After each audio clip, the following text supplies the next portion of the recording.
Kulendi wangu mningina wewe pachi viti chine mkurumbira chiviti chedu icho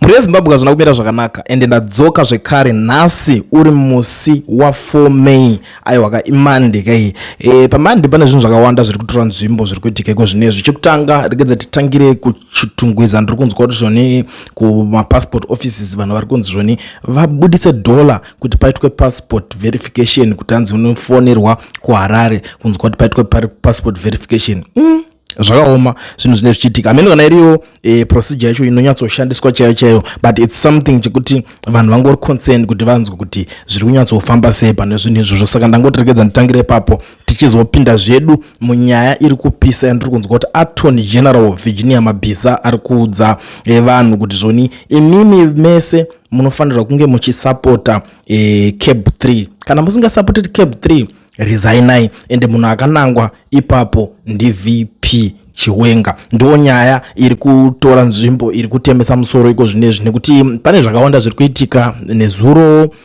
President Cyril Ramaphosa vakaenda kuZimbabwe ndokusvikawo vakaitawo zvavaiita ikoko pane secret visit yavo yavanga vaitawo zvikungoshanyiranawo paukama kana kuti paushamwari hwavo vakaswerawo vane timu rakasiyana siyana anatagwirei Chivayo Tungwarara netimu rimwe ranga ringori ikoko vachiita zvavaiitawo unongoziva kuti zvinenge zvichifambirwa ikoko zvinhu zvekuti zvinenge zvakangosiyana siyana but kune mashoko ari kunzi akatanga kutaurika futi ipapo zvinova zvinhu zviri kuita kuti vanhu vave concerned zvakanyanyisa kuti ko Ramaphosa vanotanga vari kusvika vanoda kutenga nyaya dzekuZimbabwe vanodzipindawo papi vanoziva here matambudziko nezvinhu zvakasiyana siyana zvekusanganikwa nevanhu pakuti vanosvika pakutaura kuti zvoni havana kana anything chinonzi kuu chavachada kusapota against this current regime chichasvika chichida kunodzura iye achanga aripo zvinhu zvekuti zvinonetsa kugamuchira at the end of the day vozikatarisa zvekuitwa vanhu veZimbabwe muno mujoni macho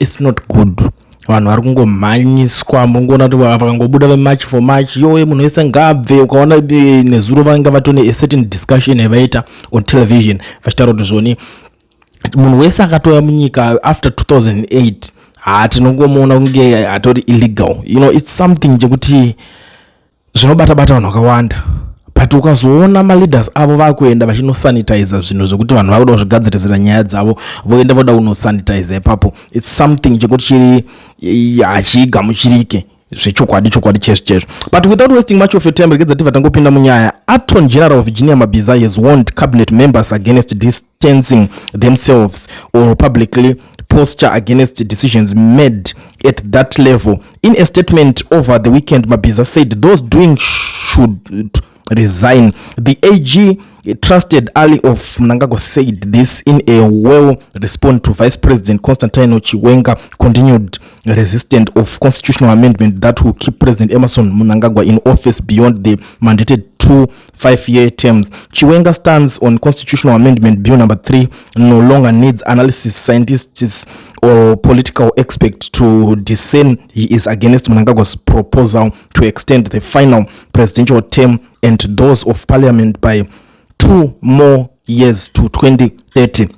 He is against the proposed scrapping of presidential elections, which, if CAB3 is passed, will now be the preserve of parliament. Cabinet members are accountable collectively and individually to the president for the performance of their functions, said Mabhiza. The president can reprimand, reassign, demote or dismiss an individual minister or even a vice president without bringing down the whole cabinet. Once cabinet adopts a policy, every cabinet member must publicly support and defend it, even if they privately disagree. This is more or less cabinet solidarity, literally speaking. Confidently ought to be observed in terms of cabinet rules. Discussions stay in cabinet. A member is not allowed to leak or distance themselves later. The legal effect of this is that no minister can publicly contradict official government policy. If a minister can't support a decision, the obvious option is to resign.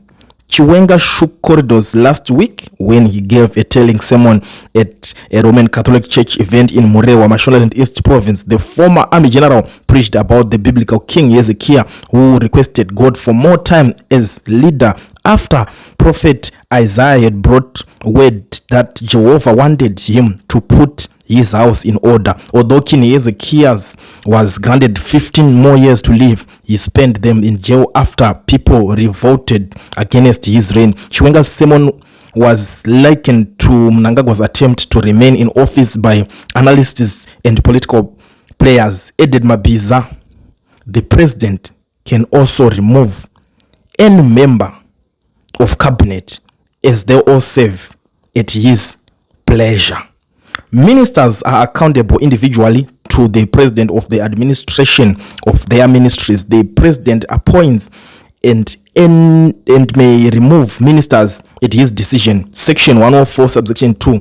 In other words, each minister, deputy minister or vice president can be fired on their own for messing up their job, but they also can't throw cabinet under the bus as they are tied to joint decision and must defend them. Parikubvira parakaipa, but chinhu kundinetsa manje ndechekuti vanhu vakaita sana Mabhiza ava zvivindizvi kwavanenge vachinyatso ndekupe, because for now patone chinhu chacho izvi so pakupisa, and ndiri kuona kuti vanhu vakawanda vapa neutral. That's why mukuona kuti vanhu vakubuditsa mawarnings akadai so. Kuna vanhu vakawanda vamwe kuti vaitobuda vachihukura nyaya idzodzi zvinozodai so next time iko zvinezvi vanhu vese vari vanhu vakanyarara kuda kutaimira kuona kuti hatisi kuziva manje yangu yekunzi dzemudanga. Situation yatense, especially this May. Vanhu takunonanga kunoenda because zuva ranga rikufanira kupera 90 days, it must be 17 May, but because ichange iri Sunday saka zvichasvika musi wa 18 May pakutonetsa ipapo kuti alright, inini ndikazonzi ndiri kutamba nechikwata ichi, ndiri kudya neside iri, zvinozoita sei mangwana? Ndozvinhu zviri kutemesa vanhu musoro, ndozvinhu zviri kuvhiringidza manje kuti alright, ko uku kwacho ko ndikanzi ndatamba nevavo ndadhila nevavo zvakanaka, ko zvikazodhakwa mangwana, ndo chimwe chinhu chiri kunetsa izvi so. Saka vanhu vese vangovhura maziso, vangotarisawo. Pane zvimwe zvokungonzi mirira meso chingoona, muromo chinyarara, hauchazivi kuti mangwana boita sei, hauchazivi because mabhuru mairi varimo muresi. But people like ana Virginia Mabhiza nani, vanhu vari kuti vanenge vachingobuda vachita sei, vachingonoriska. Kune vanhu vangakaita sana Christopher Mutsvangwa, ndo vakatanga chinhu vari loud chakati, but deep down havasi kuifarira that idea yekuti chinhu chinge chichinoita sei, chichinonzi chakutono amend kuita sei. But hapana, unenge uri pakaoma because ndiwe spokesperson and vanozivikanwa those guys kuti vari loud. Saka uloud hwavo unogara waiswa padhuze wobvonzi iwewe chienda unoudza vanhu kuti zvakati. Saka unenge uri panguva yakaoma, unenge uri mukono kuti uchadii. Kune vanhu vakaita sana Chinamasa, vanhu kuti vanenge vatone maprevious match avo vanenge vatonawo. Saka hapana, kwakutongoti ndichingoramba ndakabatirira ipa pane zvinenge zvichiitika, but deep down vanhu vekuti vari panguva yakaoma havatozivoita sei. People like ana George Charamba, yesterday I heard kuti pakauya President Cyril Ramaphosa zvakatonetsa kuti George Charamba anzi akatonzi he was excluded from the meeting, haasi kubvunzwa kunge achita sei, achipinda pane private meeting, closed door meeting yacho yaitaura chinzi yakaita up to nearly 4 hours vachitaura zvavaitaura vachidiscuss imomo. George Charamba was not part of that meeting. Saka meeting yekuti inonzi inopindwa nevanhu vakaita sana Tagwirei, but Charamba asingapinde. Pane zvinhu zvakawanda zvazvinotanga kutokudza, because recently ndakaonzwa Charamba achiputitswa naTemba Mliskoko achinzi paitaurwa nyaya dzekwa Comrade Lin vekubhaskoro news, achinzi nyaya dzekutaura idzi nyaya dzekuti munenge muchiudzwa nana Charamba muchironga nana Sekuru Matinyarara uri kubata nyaya dzacho. Saka kuti Charamba ane paari kutoiswawo, ari kutotariswa kunzi ndiani uyu ndiani ngachidai so, is the biggest suspect. Saka pane dzimwe nyaya dzekuti dzikataurwa vasvika pachikamu chekuti havachatombomtembi. That's why kuona kuti yeye wacho pachake haasi chabudo wachinyanya kuda kuzvisapota sterek vanhu vakungonyarara because zvinhu zvese zvatenzi zvakutyisa. Unobuda uchitaurisa uchiti mangwana uzomuka wakunyara, timu yako inenge yakandwa pese pasi pebridge. So it's something chekuti zvinogona kuzonyadzisa zvikazonetsa mangwana. But for now ndangoti ndingofanira panapa muReZimbabwe ndichizivisana nemi kuti ndo zvinhu zvave kuitika izvezvi. Vanhu vakusvika pakuriska, vakushinga iwo ana Virginia Mabhiza zvekuti udza kuti anenge asingade kusapota CAB3 rowa pasi kana kuti resign usingadi including maminister any chero vice president. Saka kuma vice president ndiani kwatingati haasi kuda CAB3. Mohadi munhu wekuti anongoti yes say achingotedzera zvese zviri kuitika, hapana kana ane one word, one speech, one anything chiri kungonetsana neCAB3 chiri kubuda muromo maMohadi.